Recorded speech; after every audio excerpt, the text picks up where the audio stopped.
napakalayo ng... Wala kayong sinasakyan, bubuhatin nyo sa bahay. Ah. Kasi mga tulay lang. Kaya,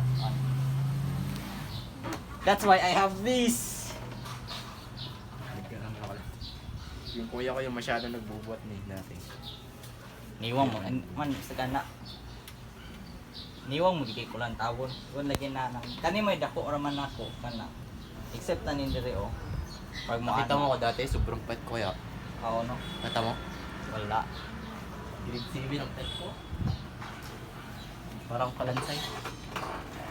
Bumaba lang ako dahil sa pandemic. Ako hindi ako masyadong payat nung grade 7. Paris lang. Oh, pareho lang. Pero ngayon, nasa buto yung... Pumunta sa buto yung mga nutrients ko. Jules, mahutan nag-Jules. Mahutan nag-memory.